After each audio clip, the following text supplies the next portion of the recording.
शिव पुराण कैलाश संहिता में आज आपको भक्ति गुण हो। शिव दर्शन के अनुसार शिव तत्व, जगत प्रपंच और जीव तत्व के विषय में विशद विवेचन और शिव से जीव और जगत की अभिन्नता का प्रतिपादन की कथा कहूँगा। आप इसको ध्यानपूर्वक सुने और इस चैनल को लाइक एवं सब्सक्राइब जरूर करें। भगवान शिव तुम्हारा कल्याण करेंगे। कथा सुनिए। तदंतर उत्तम श्रेष्ठ पद्धति का वर्णन करके श्रेष्ठ स्थित और सहार सबको शक्तिमान शिव की लीला बतलाते हुए वामदेव जी के पूछने पर स्कंद ने कहा, मुनि, कर्मा स्थित तत्व से लेकर जो विशिष्ट शास्त्रवाद है अर्थात कर्म सत्ता के प्रतिपादक कर्म फलवाद से आरंभ करके शास्त्रों में जो विविध विषयों का विशद विवेचन है वह ज्ञान प्रदान करने वाला है। अथवा ज्ञानवान पुरुष को विवेकपूर्वक इसका श्रवण करना चाहिए। तुमने जिन शिष्यों को उपदेश दिया है उनमें से कौन तुम्हारे समान है? ये अधम शिष्य आज भी अन्याय शास्त्रों में भटक रहे हैं, अनिश्वरवादी दर्शनों के चक्कर में पड़कर मोहित हो रहे हैं। 6 मुनियों ने उन्हें सांप दे रखा है क्योंकि पहले वे शिव की निंदा किया करते थे, अतः उनकी बातें नहीं सुननी चाहिए क्योंकि ये अन्यथावादी शिव शास्त्र के विपरीत बात करने वाले हैं।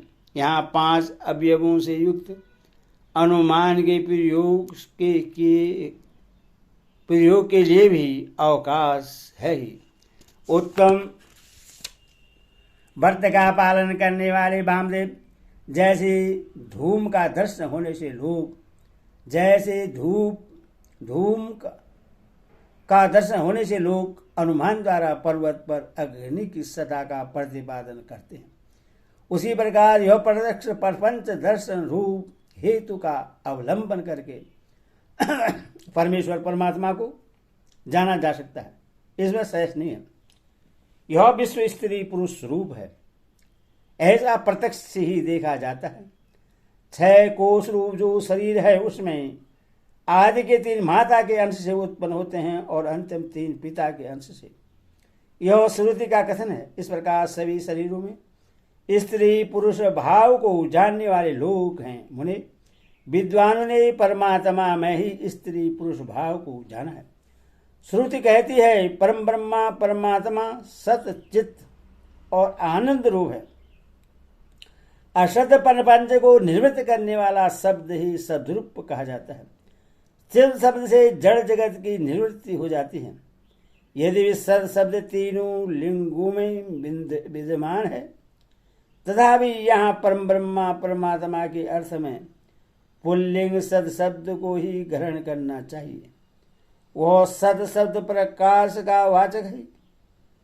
सन प्रकाश सन शब्द सट रूप से प्रकाश का वाचक है। परमात्मा में जो सदा या प्रकाश रूपता है वह उसके सपुरुष भाव को सूचित करती है। ज्ञान शब्द का पर्यावाचक जो चित शब्द है वह स्त्रीलिंग है, अर्थात परमात्मा में चिदुरपता उसके स्त्री भाव को सूचित करता है। प्रकाश और चित ये दोनों जगत के कारण भाव को प्राप्त होते हैं। इसी प्रकार सच्चिदानंदतमा परमेश्वर भी जब जगत के कारण भाव को प्राप्त होते हैं तब उन्हें एकमात्र परमात्मा में ही शिव भाव और शक्ति भाव का भेद किया जाता है। जब तेल और बत्ती मलिनता होती है तब उसका प्रकाश में भी मलिनता आ जाती है। चीता की आग आदि में अशिवता और मलिनता स्पष्ट देखी जाती है। अथवा मलिनता आदि आरोपित वस्तु है, उसका निवर्तक होने के कारण परमात्मा के शिव तत्व का ही श्रुति के द्वारा प्रतिपादन किया गया है। जीव के यहाँ से जो चिद शक्ति है वह सदा दुर्बल होती है। उसकी निवृत्ति के लिए ही परमात्मा में सार्वकालिक सर्वशक्तिमता विद्यमान है। ईश्वर बलवान है, शक्तिमान है, यह व्यवहार देखा जाता है। महामने वामदेव लोक और वेद में भी सदा ही परमात्मा की शिव रूपता और शक्ति रूपता का साक्षात्कार कराया गया है। शिव और शक्ति के सहयोग से निरंतर आनंद प्रकट रहता है। अथवा मुनि उस आनंद को प्राप्त करने के उद्देश्य से ही पाप रहित मुनि शिव में मन लगाकर निरामय शिव परम कल्याण एवं परमानंद को प्राप्त हुए हैं। उपनिषदों में शिव और शक्ति को ही सर्वात्मा एवं ब्रह्मा कहा गया है। सा ब्रह्मा शब्द से धातुगत व्यापकता एवं सर्वात्मकता का ही प्रतिपादन होता है। शंभु नामक विग्रह में बृहण तत्व और बृहद तत्व व्यापकता एवं विशालता नित्य विद्यमान है। सगुजतादि पंच ब्रह्मामय शिव विग्रह में विश्व की प्रतीत ब्रह्मा रस से कही गई है। वामदेव हंस पद को उलट देने से सोहम पद बनता है। इसमें परवण का पारित कैसे होता है यह तुम्हारे स्नेहवश में बता रहा हूं, सावधान होकर सुनो। सोहम पद में सकार और हकार नामक व्यंजनों को त्याग देने से स्थूल ओम शब्द बच रहता है, जो परमात्मा का वाचक है। तत्वदर्शी मुनि कहते हैं कि उससे महामंत्र रूप जानना चाहिए। उसमें जो सूक्ष्म महामंत्र है उसका उद्धार मैं तुम्हें बता रहा हूं। हंस पद में 3 अक्षर हैं, ह और स। इन तीनों को अ है और 15वें अनुस्वार और 16वें विसर्ग के साथ सकार के साथ जो अ है वह विसर्ग सहित है। वह यदि सकार के साथ ही उठकर हम के आदि में चला जाए तो हंस के विपरीत सोहम यह महामंत्र हो जाएगा। इसमें जो साकार है वह शिव का वाचक है, अर्थात शिव ही साकार के अर्थ माने गए हैं। सक्यात्मक शिव ही इस महामंत्र की वाचार्थ है। यह विद्वानों का निर्णय है। गुरु जब शिष्य को इस महामंत्र का उपदेश देते हैं तब सोहम पद से उसको शक्त्यात्मक शिव का ही बोध कराना अभिष्ट होता है। अर्थात वह यह अनुभव करे कि मैं शक्त्यात्मक शिव रूप हूँ। इस प्रकार जब यह महामंत्र जीव परक होता है अर्थात जीव की शिव रूपता का बोध कराता है तब पशु जीव अपने को शक्त्यात्मा एवं शिव का अंश जानकर शिव के साथ अपनी एकता सिद्ध हो जाने से शिव की समता का भागी हो जाता है। जब श्रुति प्रज्ञानम ब्रह्मा इस वाक्य में जो प्रज्ञानम पद आया है उसके अर्थ को दिखलाया जा रहा है। प्रज्ञान शब्द चैतन्य का पर्याप्त है, इसमें शेष नहीं है। मुने शिव सूत्र में यह कहा गया है कि चैतन्यम आत्मा था, आत्मा ब्रह्मा और परमात्मा चेतन रूप है। चेतन शब्द से यह सूचित होता है कि जिसमें विश्व का संपूर्ण ज्ञान तथा स्वतंत्रतापूर्वक जगत की निर्माण की क्रिया संभात और विद्यमान है, उसी को आत्मा और परमात्मा कहा गया। इस प्रकार मैंने यहाँ शिव सूत्रों की व्याख्या की है। ज्ञानम बंध यह दूसरा शिव सूत्र है। इसमें पशु वर्ग जीव समुदाय का लक्षण बतलाया गया है। इस सूत्र आदि पद ज्ञानम के द्वारा किंचित मात्र ज्ञान और क्रिया का होना ही जीव का लक्षण कहा गया है। यह ज्ञान और क्रिया पराशक्ति का प्रथम स्पंदन है।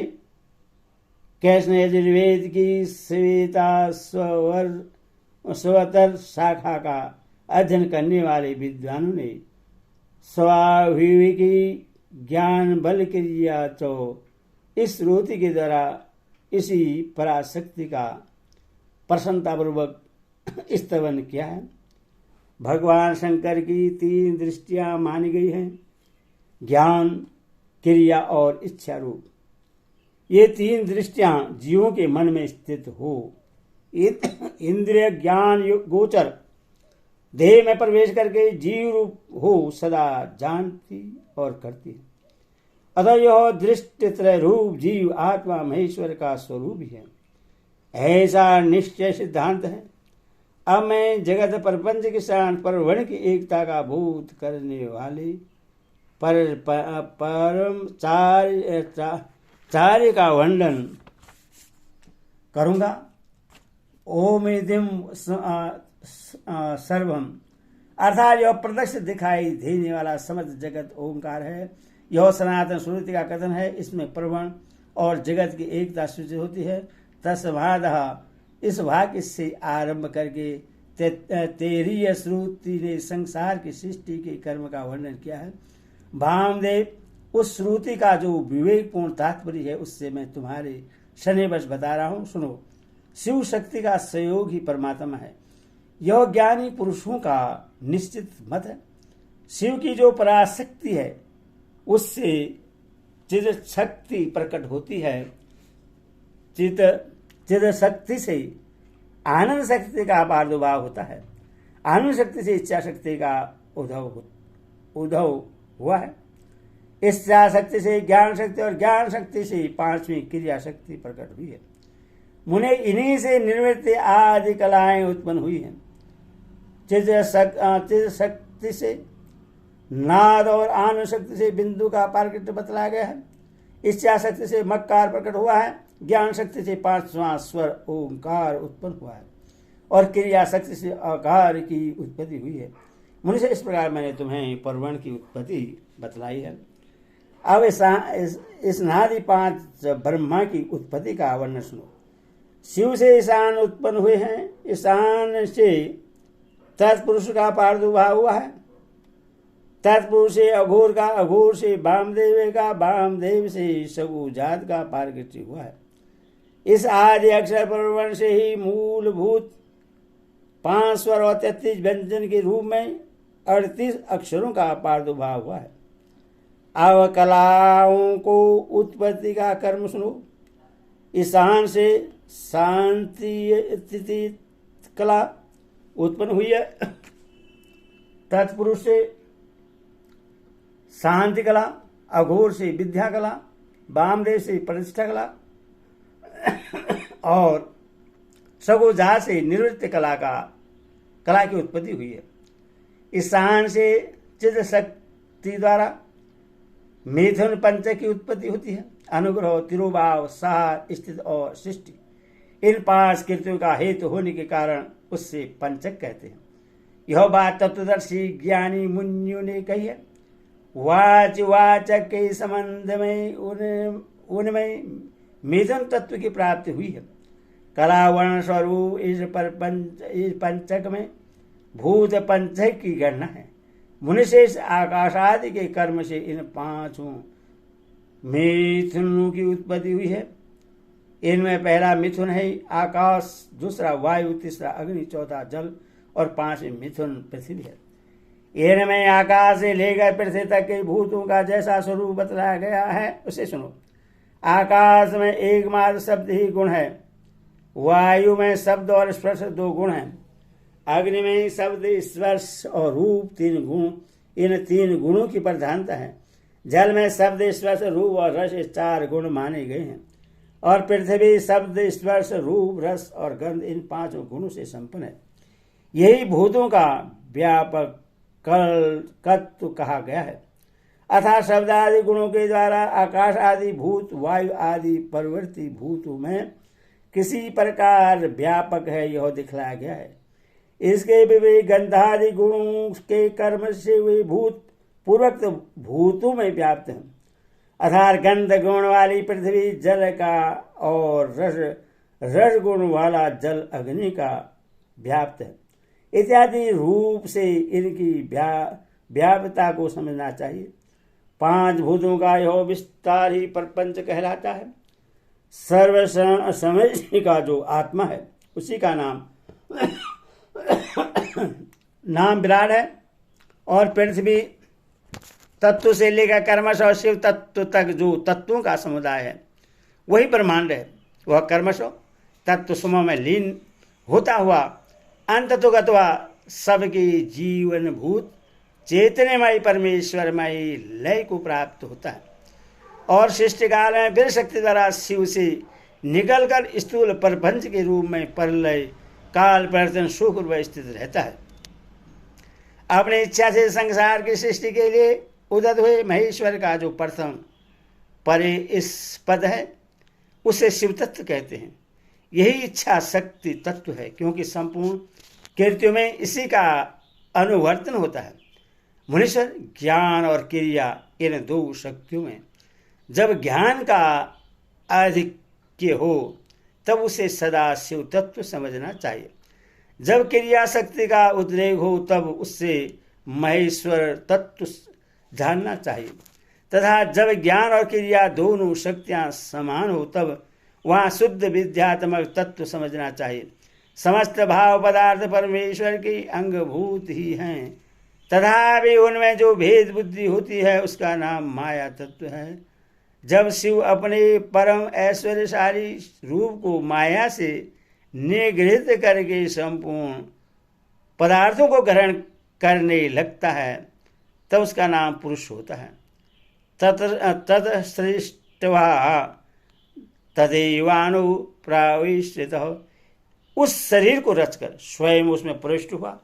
इस श्रुति ने उसके इसी स्वरूप का प्रतिपादन किया है, अथवा इसी तत्व का प्रतिपादन करने के लिए उक्त श्रुति का प्रादुर्भाव हुआ है। यही पुरुष माया से मोहित होकर संसार बंधन में बंधा हुआ पशु कहलाता है।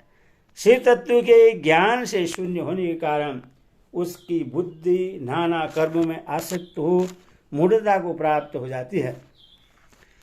वह जगत को शिव तत्व से अभिन्न नहीं जानता तथा अपने को भी शिव से भिन्न ही समझता है। प्रभु, यदि शिव से अपनी तथा जगत की अभिन्नता का बोध हो जाए तो इस पशु जीव को मोह का बंधन न प्राप्त हो। जैसे इंद्रजाल विद्या के ज्ञाता बाजीगर को अपनी रची हुई अद्भुत वस्तु के विषय में मोह या भर्म नहीं होता है, उसी प्रकार ज्ञान योगी को भी नहीं होता। गुरु के उपदेश द्वारा अपने ऐश्वर्य को बोध प्राप्त हो जाने पर वह चिदानंद घन शिव रूप ही हो जाता है।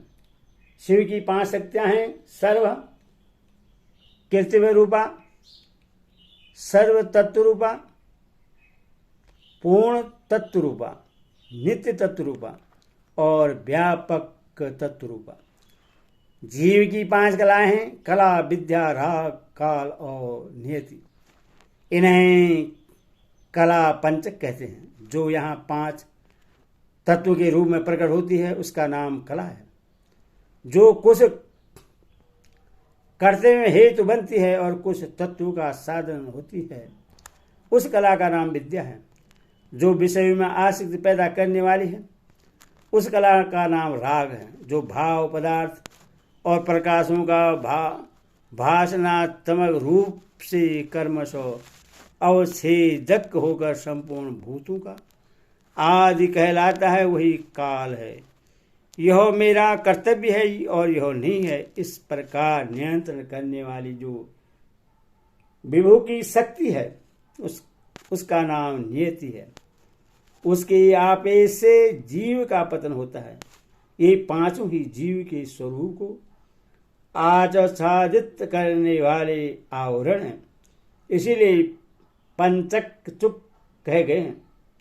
इनके निवारण के लिए अंतरंग साधन की आवश्यकता है। ओम नमः शिवाय।